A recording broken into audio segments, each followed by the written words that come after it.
Oh, okay.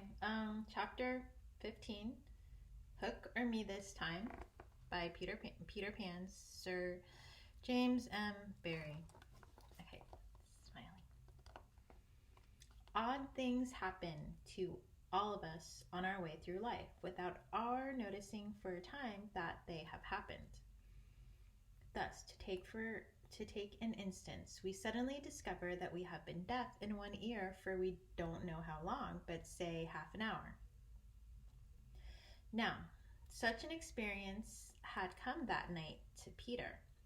When last we saw him, he was stealing across the island with one finger to his lips and his dagger at the ready. He had seen the crocodile pass by without noticing anything peculiar about it. But by and by he remembered that it had not been ticking. At first he thought this eerie, but soon he concluded rightly that the clock had run down. Without giving a thought to what might be the feelings of a fellow creature thus abruptly deprived of his closest companion, Peter at once considered how he could turn the catastrophe to his own use, and he decided to tick so that wild beasts should believe he was the crocodile and let him pass unmolested.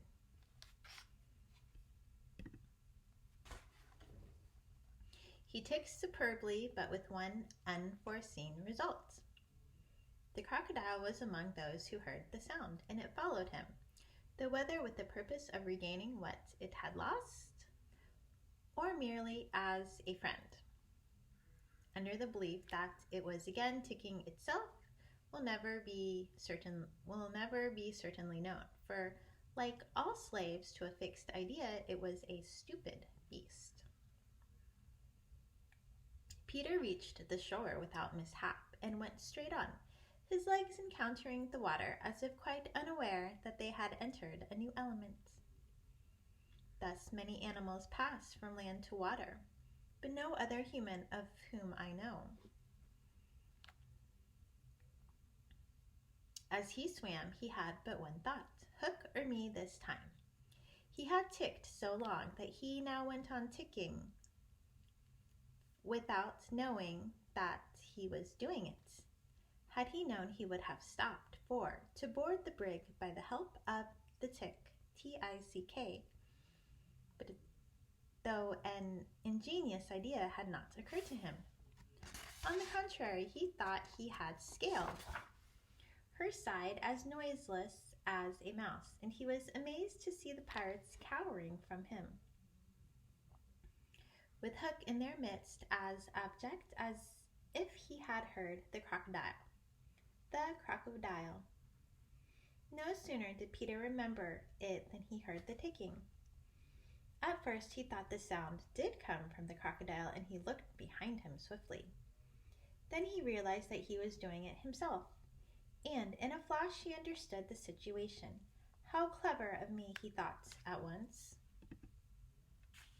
and signed to the boys not to burst into applause. It was at this moment that Ed Teynte,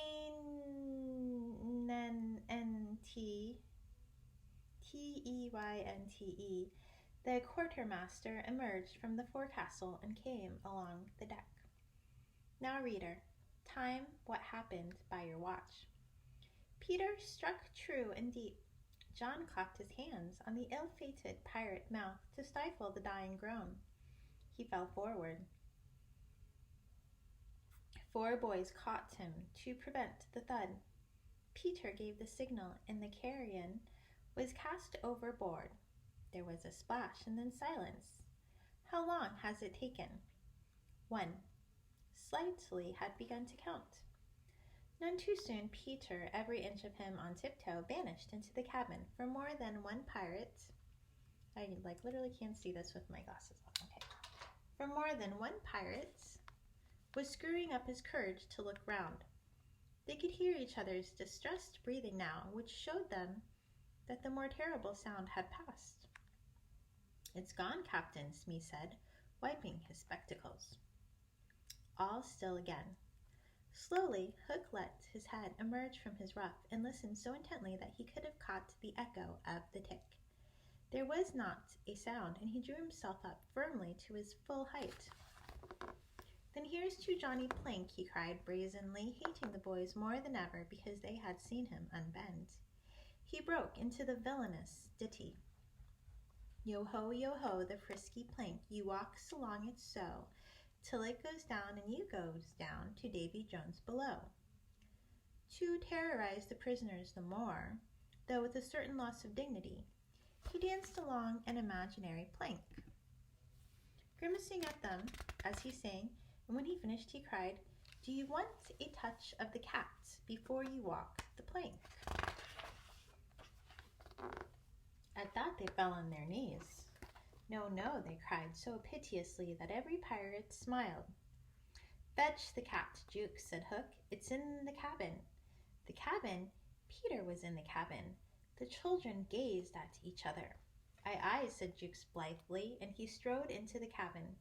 They followed him with their eyes. They scarce knew that Hook had resumed his song, his dogs joining in with him. Yo ho, the scratching cat. Its tails are 9, you know, and when they're ripped upon your back. What was the last line will never be known, for of a sudden the song was stayed by a dreadful screech from the cabin. It wailed through the ship and died away. Then was heard a crowing sound which was well understood by the boys, but to the pirates was almost more eerie than the screech. "What was that?" cried Hook. "Two," said Slightly solemnly. The Italian Cecco or Cecco or whatever hesitated for a moment and then swung to the cabin. He tottered out haggard. "What's the matter with Bill Jukes, you dog?" hissed Hook, towering over him. "The matter with 'im is he's dead, stabbed," replied Cecco in a Cecco in a hollow voice. Cecco. "Bill Jukes dead!" cried the startled pirates. "The cabin's as black as a pit," Cecco said. Excuse me. Almost gibbering. "But there is something terrible in there, the thing you heard crowing."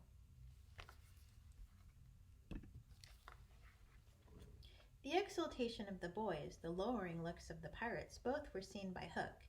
"Cecco," he said in his most steely voice, "go back and fetch me out that doodle-doo." Cecco, bravest of the braves, cowered before his captain, crying, "No, no," but Hook was purring to his claw. "Did you say you would go, Cecco?" he said musingly. Cecco went, first flinging up his arms despairingly.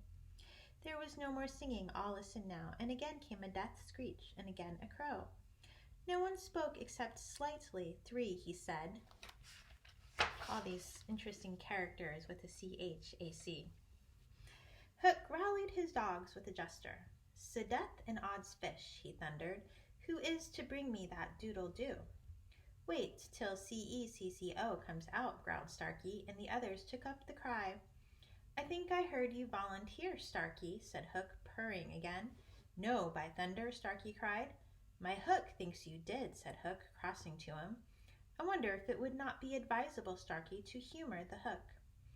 "I'll swing before I go in there," replied Starkey doggedly, and again he had the support of the crew. "Is it mutiny?" asked Hook, more pleasantly than ever, Starkey's ringleader. "Captain Mercy," Starkey whimpered, all of a tremble now. "Shake hands, Starkey," said Hook, offering his claw. Starkey looked round for help, but all deserted him. As he backed, Hook advanced, and now the red spark was in his eye.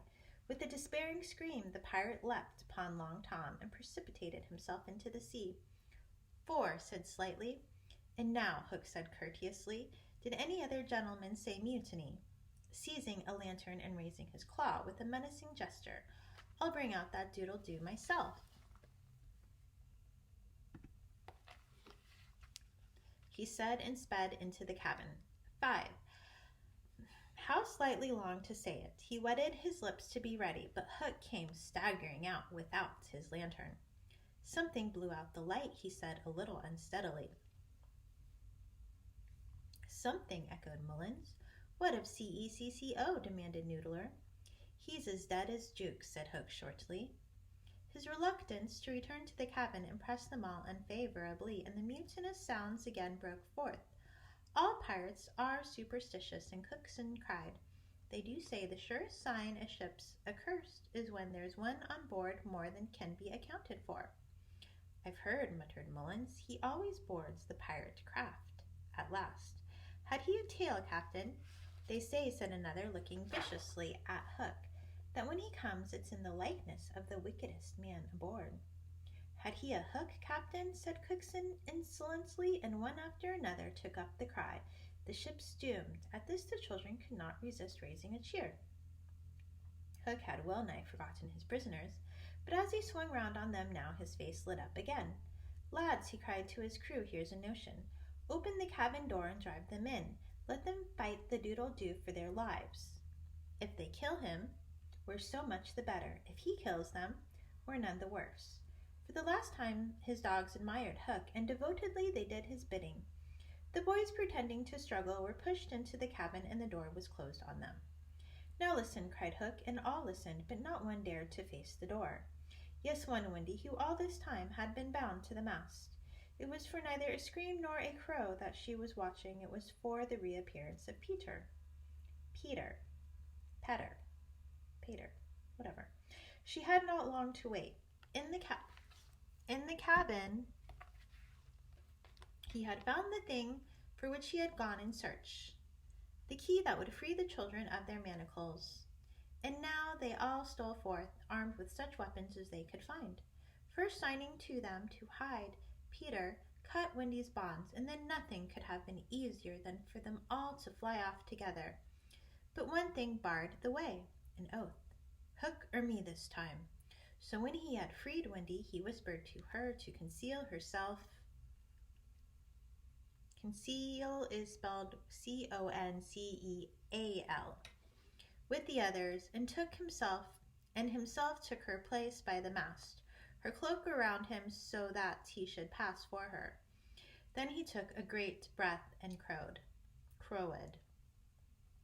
To the pirates, it was a voice crying that all the boys lay slain in the cabin, and they were panic-stricken.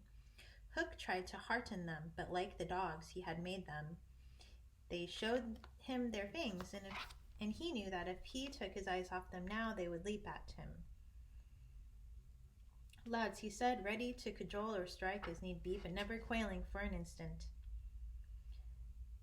I've thought it out. There's a Jonah abroad. Aye, they snarled, a man with a hook.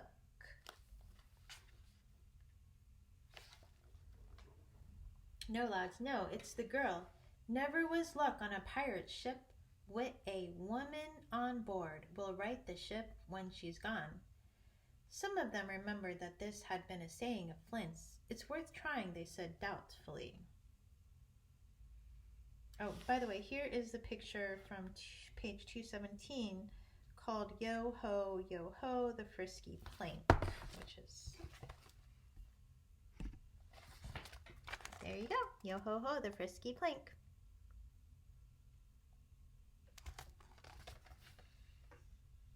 Okay. Fling the girl overboard, cried Hook, and they made a rush at the figure in the cloak. There's none can save you now, missy, Mullins hissed jeeringly. There's one, replied the figure. Who's that? Peter Pan the Avenger, came the terrible answer. And as he spoke, Peter flung off his cloak, and then they all knew who 'twas that had been undoing them in the cabin. And twice Hook essayed to speak, and twice he failed. In that frightful moment, I think his fierce heart broke. At last he cried, Cleave them to the brisket, but without conviction. Down, boys, and at them, Peter's voice rang out, and in another moment the clash of arms was resounding through the ship. Had the pirates kept together, it is certain that they would have won. But the onset came when they were all unstrung, and they ran hither and thither, striking wildly, each thinking himself the last survivor of the crew. Man to man they were the stronger, but they fought on the defensive only, which enabled the boys to hunt in pairs and choose their quarry. Some of the miscreants leapt into the sea, others hid in dark recesses, where they were found by Slightly, who did not fight, but ran about with a lantern which he flashed in their faces, so that they were half blinded and fell an easy prey to the reeking swords of the other boys. There was little sound to be heard but the clang of weapons, an occasional screech or splash, and Slightly, monotonously counting 5, 6, 7, 8, 9, 10, 11, I think. All were gone when a group of savage boys surrounded Hook, who seemed to have a charmed life. As he kept them at bay in that circle of fire, they had done for his dogs, but this man alone seemed to be a match for them all. Again and again they closed upon him, and again he hewed a clear space. He had lifted up one boy with his hook, and was using him as a buckler, when another who had just passed his sword through Mullins sprang into the fray. "Put up your swords, boys," cried the newcomer. "This man is mine." And here's the picture of "this man is mine."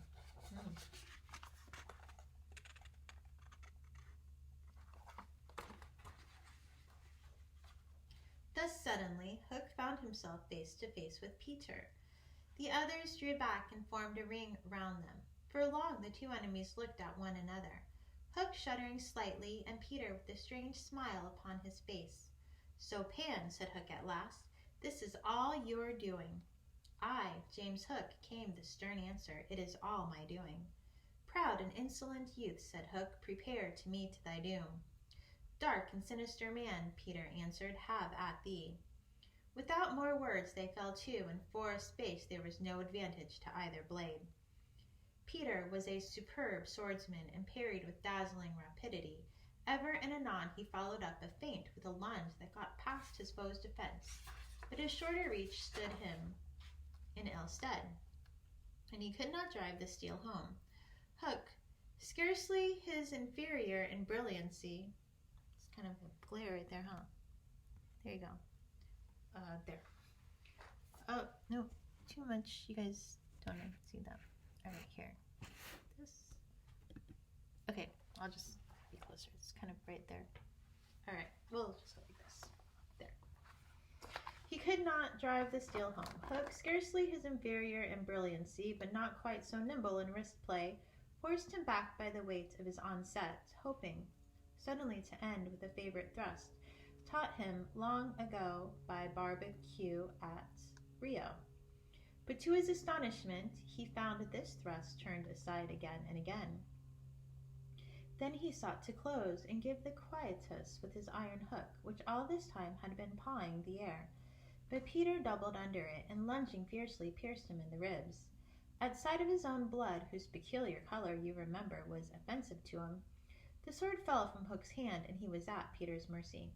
"Now," cried all the boys, but with a magnificent gesture Peter invited his opponent to pick up his sword.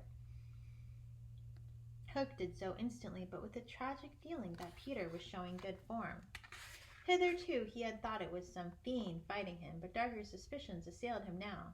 "Pan, who and what art thou?" he cried huskily. "I'm youth, I'm joy," Peter answered at venture. "I'm a little bird that has broken out of the egg." This, of course, was nonsense, but it was proof to the unhappy Hook that Peter did not know in the least who or what he was, which is the very pinnacle of good form. "To it again," he cried despairingly. He fought now like a human flail, and every sweep of that terrible sword would have severed in twain any man or boy who obstructed it. But Peter fluttered round him as if the very wind it made blew him out of the danger zone, and again he darted in and pricked. Hook was fighting now without hope. That passionate breast no longer asked for life, but for one boon it craved, to see Peter bad form before it was cold forever. Abandoning the fight, he rushed into the powder magazine and fired it. This keeps popping up. In 2 minutes, he cried, "the ship will be blown to pieces." Now, he thought, true form will show. But Peter issued from the powder magazine with the shell in his hand and calmly flung it overboard. What sort of form was Hook himself showing? Misguided man though he was, we may be glad, without sympathizing with him, that in the end he was true to the traditions of his race. The other boys were flying around him now, flouting, scornful, and as he staggered about the deck, striking up at them impotently, his mind was no longer with them.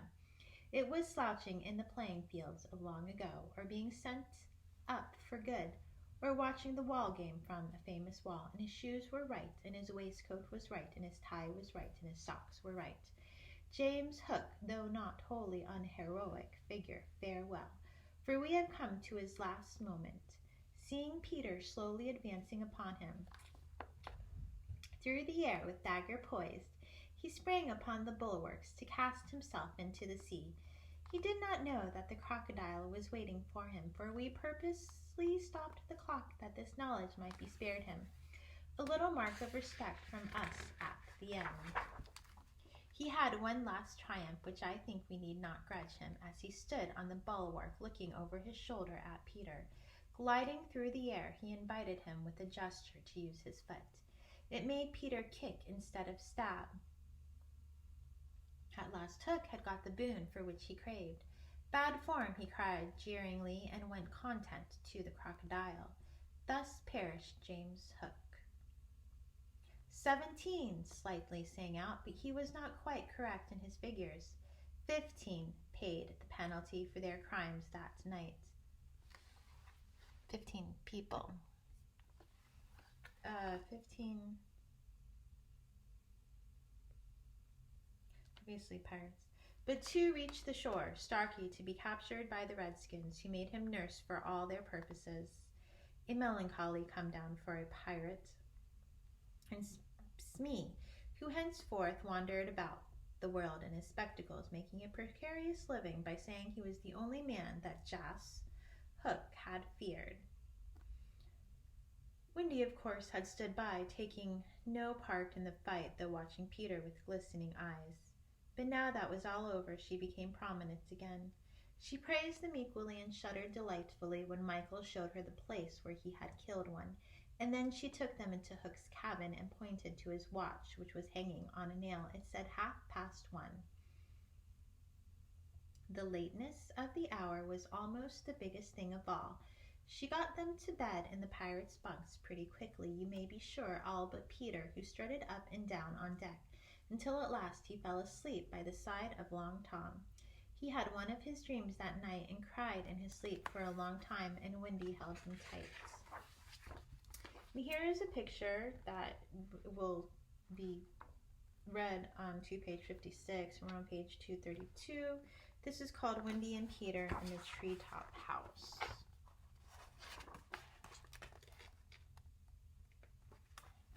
There we go.